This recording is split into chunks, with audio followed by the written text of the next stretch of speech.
Сайн уу? Амралтын өдөр юм ээ. Би түрүүхээс иржээд өглөөний цайгаа уучаад одоо пилатес явах гэж байна. Миний амралтын нэг өдөртөө хамт байгаарай. За би одоо пилатес руу автобусанд суугаад явж байна. Яг одоо 32 оны Brisbane болох Олимпиор крикетийн тэмцээн зохион байгуулагдах стадионы хажуугаар нь явж байна. Жирийн үед энд ихэвчлэн крикет юм уу Австрали хөл бөмбөгийн тоглолтууд нэлээд болт юм билээ. За пилатесийнхаа цагаас 30 минутын өмнө эрт ирсэн болохоор энэ хаваараа жоохон алхахыг гэж бодлоо. Bluey гэдэг нэг анимашн хүүхдийн кино байдаг да. Автобуснаас буусан чинь усан онгоцны зогсоол дээр яг тэр Bluey-тэй усан онгоц байж байна. Уг нь энэ усан онгоц цэнхэр улбар шар гэдэг яг хоёр л байт юм байлээ. Би яг энэ хөрхөн Bluey-г нь зогсож явахд ирж таарчлаа. Яагаад энэ Bluey-тэй усан онгоц байдгийг гэхээр энэ анимашныг хийсэн компани нь болохоор Brisbane байдаг. Brisbane-ийн компани байлээ л дээ. Тийм болохоор Brisbane-ийн нийтийн тээвэр нь Bluey бүтээгч хамт олонтой хамтраад соёлоо сурталчлах, өөрсдийн одоо бүтээгдэхүүнээ сурталчлах гэх юм уу? Бас хүүхдүүдэд зориулаад ийм Bluey-тэй усан онгоцтой болсон юм билээ. Миний энэ алхаж байгаа хэсэг нь Brisbane-ийн хамгийн гоё дүүргүүдийн нэг. Ер нь нэлээд үнэтэй дүүрэгтэй ордог. Би өмнө нь энэ дүүрэгт байдаг 2 компанид ажиллаж байсан. Тэр үед ер нь гадуур хоол идэхэд хамгийн багадаа л ер нь $18 зарцуулдаг байсан. Гэтэл одоогийн офисынхоо тэр авиас хоол идэх юм бол би бүр $7 бүргээр хүртэл олж идэх боломжтой байдаг. Тийм хямдхан дүүрэг.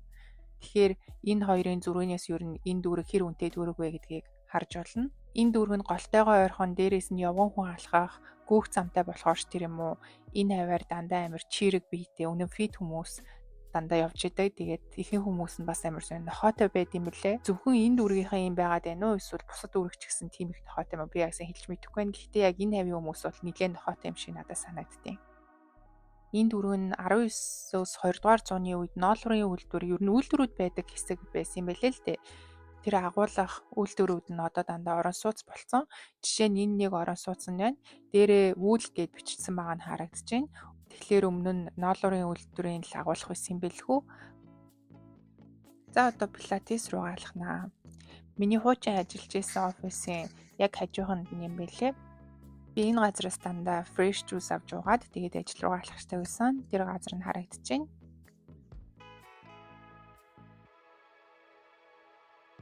Тэр урд Жакаранда цэцгэлцэн харагдаж байна. Австралид Жакаранда цэцэглэхэд шалгалтын үе эхэлдэг гэдэг үг байт юм бэлээ. Яагаад гэхээр Австралид яг оюутан сурагчдын шалгалтын үеэр буюу 10 сарын сүүл 11 сарын ихээр Жакаранда цэцгэлт юм бэлээ.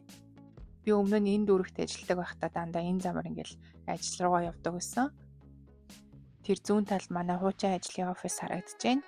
Манай ажлын урд нэг жим байгаад идэг байсан. Би гэхдээ энэ жим нь хажуудаа пилатестэй гэж өстө анзаарч байгаагүй юм билээ. Энэ пилатест нь өнөөдөр би явж үзнэ. Би арай жоохон эрт ирчлээ нэгээг байна. Жоохон хүлээж агаад пилатес руугаа орлоо.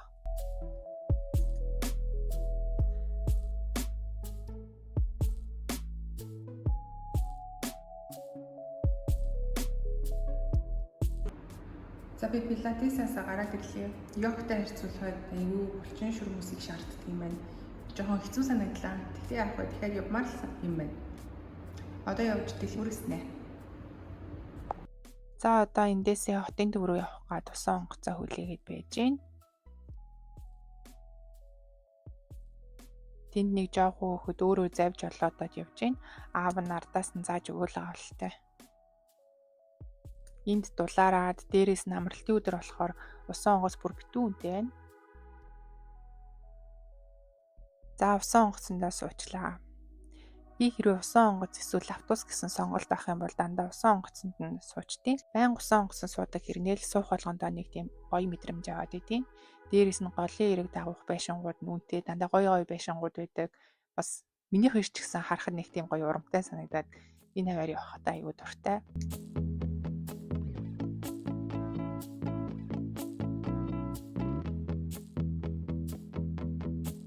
Энд баян айлууд нь өөрсдөө дандаа усан онгоцтой. Тэгээд өөрсдийн гэсэн усан онгоцны зогсоолтой байт юм лээ. Энэ урд харагдаж байна.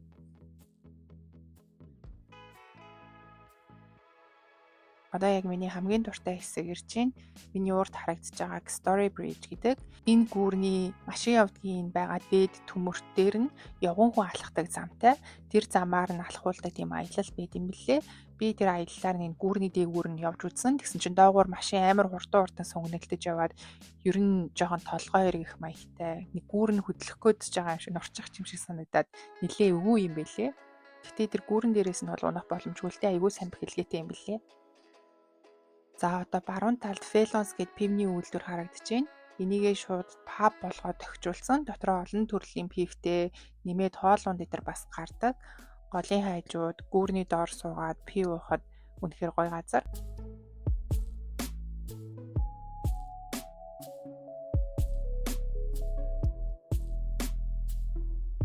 За энэ хэсэг бол орой харанхууд жинхэнэ тасархаа харагддаг хэсэг байна. Орой усан онгоцон суугаад энэ аваар явах үнэхээр гоё.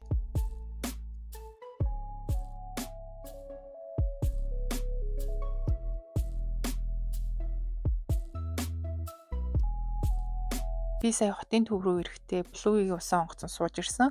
Өглөө улбар шарыг нь харсан бол сая цэнхэртэн суугаад ирчлээ. Тэгэхээр би өнөөдөр азтай байгаа юм шиг байна.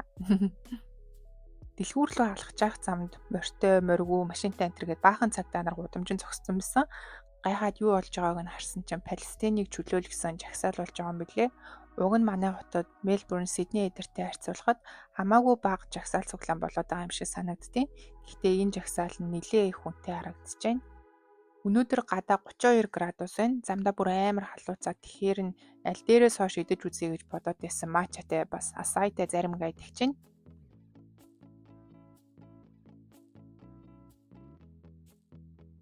За дэлгүүр дээр ирлээ. Би Black Friday юм уу, Christmas-ийн хямдралаар ер нь ихэнх хувцас унаар хэрэгтэй юмнуудаа авчтیں۔ Бусад үед нь ер нь хэм худалдаж авахгүй байхыг хичээдэг болсон. Одоо Black Friday-ийн хямдралаас өмнө дэлгүүрүүд дээр ирж өөрөө өмсөж үзээ сонголтоо хийжээд аль харьцмаар нь надад тарахыг нь мэдчихэд тэгээд хямдралаар шууд захиалаад авчдаг. Хэрвээ вебсайт дээр нь байхгүй юм байх юм бол өөрөө харьцмаараа загвараа мэдчих юм бол шууд аваад кассан дээр нь очиод бичүүлчихэд амар. Тэгэхгүй гэх юм бол хямдралаар бүр амар учиртай бас баахан хүмүүс дунд өмсөж үзээ сонголтоо нэхээр залхуу өрөөд бас хамаг цаг үрчтэй. Би алхахтаа өмсөх нэг хүл дэвтэйхэн гутал хайгаад байгаа. Хокагийн гуталнууд амар хүл дэвтэйхэн бас нурууны суулттай, нуруу өвддөг хүмүүс өмсөхөд айгүй сайн гэдээсэн. Тэгэхээр нэрж өмсөж үзэж байна. Тэгсэн чинь айгүй хүл дэвтэйхэн бараг намайг алхангууд доороос пүрштэй ингээд дэмнэж өгöd байгаа юм шиг санагдаж байна. Гэхдээ ганц юм дээрээс нь харахаар жоохон талбар харагддаг юм байна. За одоо Lululemon орж йог хийхдээ эсвэл алхахтаа өмсөх хувцас үзнэ. Эдний хямдралыг сайн анжаагаад авахгүй бол бусад брэндүүд шиг байнга хямдрал зарлаад байдаг юм шиг санагдсан. За тэр ногоон өнгийн эрт үзэн хөөрх юм байна. Тэрийг өмсөж үзнэ. Бас энэ цагаан сааралтай өнгөтэй энэ цамц хөөрх юм байна. Тэр дээр өөр өнгөнүүд бас малгайтай загварууд нь харагдаж байна. Гэхдээ малгайг нь гоё юм байна.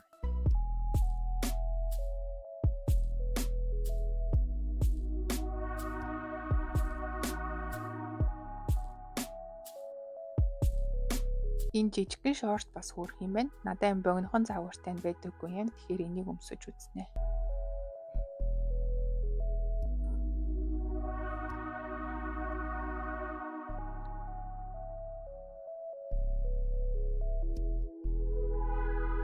За одоо ASICS орж үзнэ. Тэдний гутал нь бас амар хүл дэвтэйхэн гэж ревю уншсан. Би бодоод байсан чинь өмнө нь ердөөсөө ASICS өмсөж үзэж байгаагүй юм билээ. Ямар хон юм байдгийг энийг сонирхож үзье. Энэ хөөрхөн санагдаад ах юм. Энийг өмсөж үзт юм билүү? Энэ ASICS-ийн яг өөрийнх нь дэлгүүр болохоор бүр зөндөө гоё олон сонголттой юм байна. Тэрүүний Hoka-г өмсөж үзсэн дэлгүүр нь болохоор зөвхөн хитгэн сонголт байсан. Яагаад гэхээр олон брэндүүдийн гутал зардаг дэлгүүр байсан болохоор нэг сонголт байгаагүй. Энэ ч бас аягүй хүл дэвтэйхэн юм байна.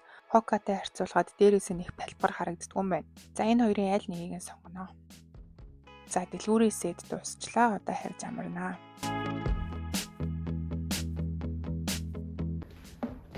Би нэг 300 долларын DJI микрофон авах гэж хүлээгээдсэн байхгүй юу. Тэгээ яг хизээ авах юм хэлээ гэж бодоод ирсэн. Тэгсэн чинь зарим хүмүүс болохоор хямдхан микрофонууд ч гэсэн зүгээр дэжгүй ажилдаг штеп. Тэгэхээр би юм нэг 29 доллар хямдхан микрофон захиалсан. Тэгээд ямар шүү юмэрсэн байна хамтдаа харъя. Хүмүүсээ ачаарсан байна.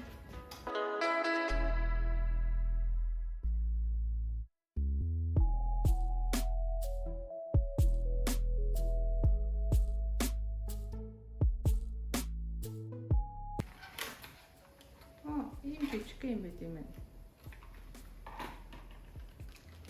Дотроо юм 2 ширхэг микрофонтой. Тэгээд энд нэг юм хүслэг юмтай. Энийг одоо юу гэж нэрлэдэг те. Тэгээд энэ нь болохоор утсандаа хийждэг юм байна. iPhone, Android гэдэг бүгдэнд нь орох боломжтой юм байт юм байна. За энийг туршиж үзнэ. Миний дууны чанар одоо сайжрна гэж найдаж байна.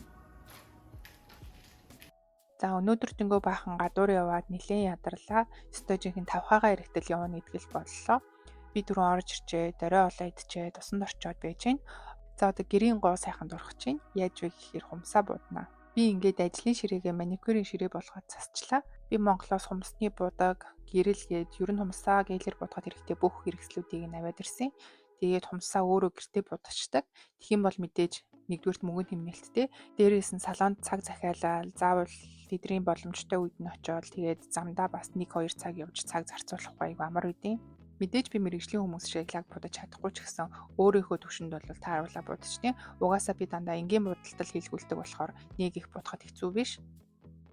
За тэгээ будсныхаа дараа ямар болсныг үзүүлнэ.